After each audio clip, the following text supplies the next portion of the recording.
Selamat pagi pemirsa, apa kabar Anda di pagi hari ini? Senang sekali saya Heri Orun kembali menjumpai Anda dalam Berita Papua. Sejumlah informasi pilihan dan teraktual telah dirangkum tim redaksi kami. Berikut 3 berita utama kami sajikan untuk Anda.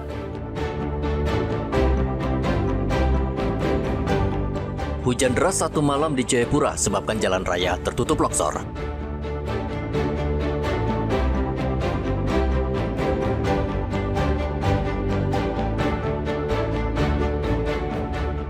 BPOM temukan 11 lokasi di Jayapura menjual makanan kedaluarsa.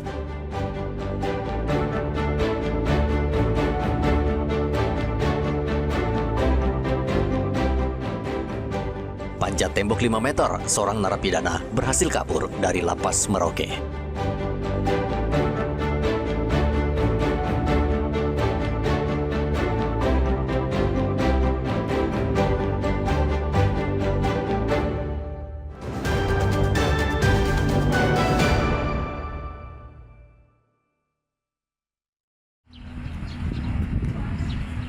Seorang narapidana kembali kabur dari lapas kelas 2B Merauke pada hari Kamis.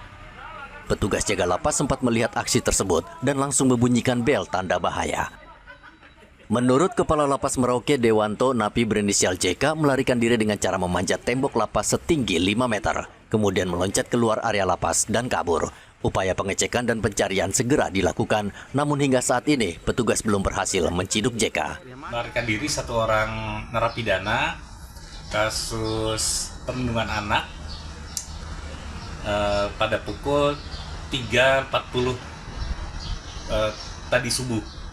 Ya, dia caranya memanjat dari pintu 5 kemudian naik ke tembok di sini di samping bangunan kantor depan ini. Nah, pada saat itu petugas yang ada di pos 1 melihat, kemudian membunyikan lonceng. Setelah membunyikan lonceng, dia rupanya cepat sekali turun dengan melompat ya, turunnya ya dengan tembok setinggi itu melompat. Kemudian lari melalui depan sini. Sempat dikejar pada waktu itu? Oh iya, langsung kita lakukan pencarian. Tapi sampai sekarang belum dapat, Pak ya? Belum. Kami juga sudah berkoordinasi dengan Polres Merauke. Sudah dikeluarkan DPO, Pak ya? Surat resminya belum, cuma kami berkoordinasi awal gitu tadi pagi. Diketahui JK baru 6 bulan menghuni lapas Merauke setelah dijatuhi vonis 7 tahun penjara atas kasus kekerasan anak. Muhammad Ridwan dan Rian Tonai melaporkan dari Merauke, Papua Selatan.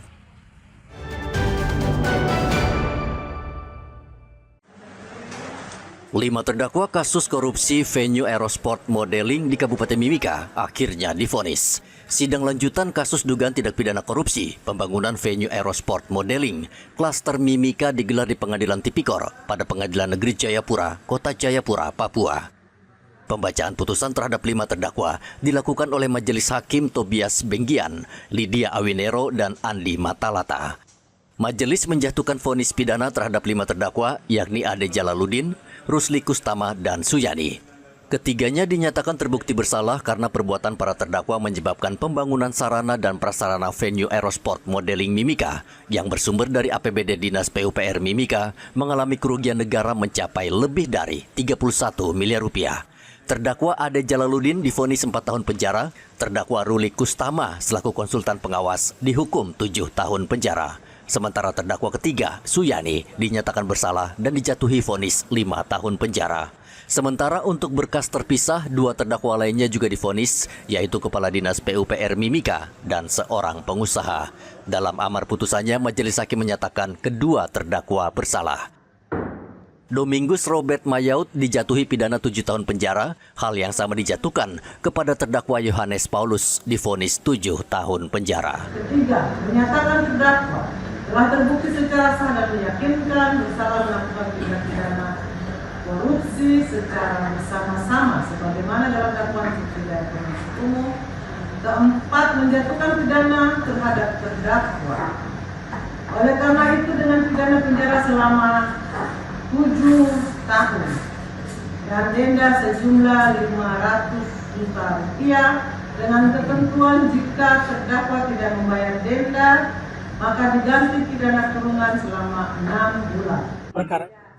Pengacara Domingus akan tetap melakukan banding meski putusan hakim jauh dari tuntutan, yaitu rata-rata 15 tahun penjara. Itu adalah putusan yang menurut kami itu selain mencederai nilai-nilai keadilan dan rasa keadilan daripada para terdakwa, tapi juga inilah menunjukkan sebuah peradilan sesat yang kemudian menghukum orang yang sebenarnya secara fakta dalam persidangan itu sama sekali tidak terbukti. Apalagi seluruh pertimbangan hakim itu didasarkan kepada hasil perhitungan oleh ahli teknik, dalam hal ini ahli konstruksi, yang menghitung volume terpasang dengan mengkonversikan itu dengan harga satuan sehingga didapatlah nilai kerugian negara itu. Kasus korupsi venue PON di Kabupaten Mimika diusut langsung oleh Kejaksaan Tinggi Papua. Diduga dalam kasus itu, negara dirugikan mencapai 31 miliar rupiah. Rianto Nai melaporkan dari Kota Jayapura, Papua.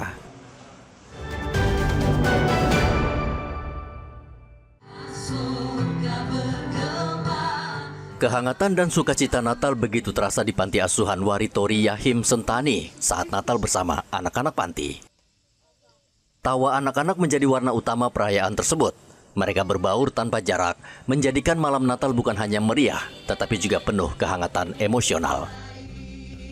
Menase, salah satu anak panti, mengungkapkan rasa bahagianya karena bisa merayakan Natal bersama teman-teman baru.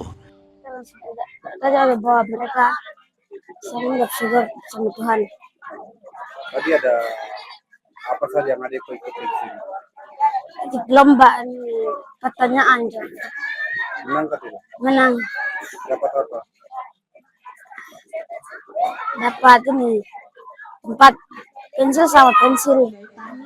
Ketua DPRD Kabupaten Jayapura Rudi Bakaunang mengatakan Natal bersama anak panti asuhan memberikan makna tersendiri karena anak di panti sangat membutuhkan uluran kasih semua warga. Saya merasakan makna yang dalam dari perayaan Natal malam hari ini, bisa melihat bagaimana anak-anak kita bersuka cita, kita bisa tertawa, tersenyum, dan pesan kami semoga anak-anak ini terus tumbuh di dalam pengenalan dan takut akan Tuhan, dan kita terus mendoakan yang terbaik untuk anak-anak ini. Panti Asuhan Waritori tidak hanya menjadi tempat tinggal bagi anak-anak, tetapi juga menyediakan pendidikan melalui sekolah yang didirikan oleh pendirinya. Pendiri Panti Asuhan Waritori, Pendeta Jonah Lasol, bersyukur anak-anak di Panti Asuhan merayakan Natal. Memang untuk meraih sesuatu, mimpi tidak bisa sendiri. Kita butuh kerja sama tim.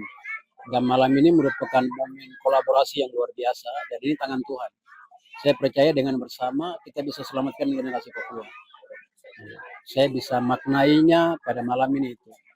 Jadi kita bisa menyatukan potensi, panggilan, dan pelayanan kita masing-masing. Khususnya hari ini kita ada di suatu momen kepedulian untuk generasi emas Papua. Perayaan Natal di Panti Asuhan Waritori tahun ini bukan sekadar kemeriahan, melainkan pesan tentang kasih, kebersamaan, dan kepedulian yang mampu menyalakan harapan baru dalam kehidupan anak-anak Papua. Ari dan Rianto Nai melaporkan dari Kabupaten Jayapura, Papua.